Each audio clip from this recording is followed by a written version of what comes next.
Hey guys, I'm Cant with another anime video. In today's video, we're going to be reviewing Volume 3 of the ReZero light novel. And I have to admit, I loved this book. I thought it was very good. There was not a lot I didn't like, and I just got all happy reading this book, bro. It was making me good. So without further ado, let's get right into this review. Now this review will not be as edited as my last two videos, one of those which got copyright striked. Hurts to see it. But let's get to it.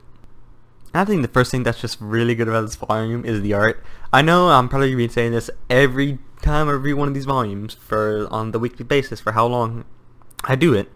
But the art's good, dude. Like, the art has like this really gritty feel with like how rough the lines look in some of the art.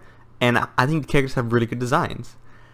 I like how expressive some characters are. I think this shot, Ram and Rem, looks really funny with how mad Ram looks. I think it's a great drawing.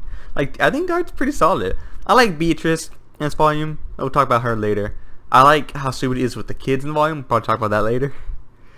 I like how Mita is so caring, and we're gonna talk about that later, dude. I like the demon form Ram and how that's depicted. I like how Ram's depicted as a character, especially in art form. I think it's really good, dude. Like, it's good, and this is obviously the best piece. Yeah, so let's get into the actual review. So like I said, one thing I love about this volume is Amelia. I feel like it really shows how caring she is, and I like that a lot. We can see one thing when Subudi is crying on her lap, how he says, "I tried so hard," and she says, "I know." We know that she cannot know what he's been through, but she just wants to be there for him. I think that's a really nice character trait. It shows how caring she is, even when she cannot completely understand the struggles he's going through. And I think that's a good trait, you know? Good job. I think it's great.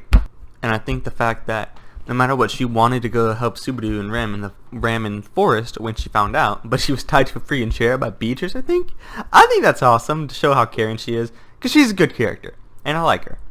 I also like how Beatrice is kind of explained in the novel, and how she's caring more for Subudi than she ever has with other humans, as said by Roswell. And I think that's really good to show like how much he has grown on her, even though she may see him as a nuisance. She still tries to help him out. I think that's really nice. Like, I really like Beatrice as a character, and it sucks that she didn't get a lot in season 1. Maybe she'll get more in season 2. Who knows? So, really liked Rem. Obviously, I feel like Rem got a lot of character development from just being a cold murderer from the last volume, basically, to here having reasons, having a backstory with Ram, and eventually growing. I think it's a really good change.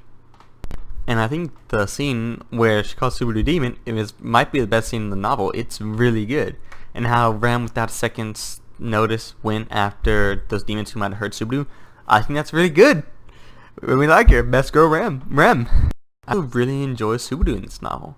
I feel like the last novels he was unbearable, and he's gonna be unbearable in like volume 6 and volume 5. I know he will, but I liked him here, dude.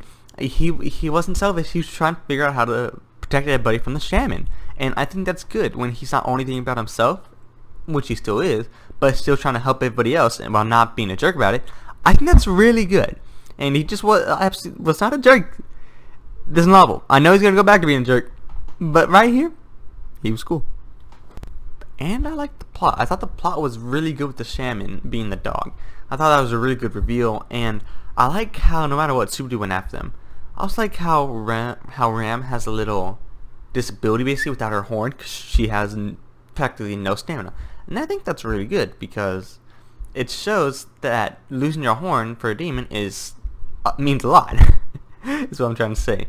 And I think it's really good to show the great distinction how Ram is practically powerless, but Rem still looks up to her for her thoughts when Ram lost her horn. Obviously, those thoughts being, "Oh, it finally fell off," like gratitude to the witch cult for taking it off. And I think that's crazy. And it's so good, dude. The volume's really good. Overall, I enjoyed the volume a lot. It had really good art, a really good story. Subudi was a great character. I think all the characters were represented really well and got a lot of development. Except Roswell, but we'll get to him one day. Anyway, yeah, I like this book a lot. Is it better than like the best Konosuba? No, it's not. It's kind of like mid-tier to low-end Konosuba. I guess I'm just because they're both isekai and have light novels as well. But yeah, it was great. I'll see you on the next one. Peace. Next video we might take a couple days off because I'm gonna try to edit some crap. Yeah.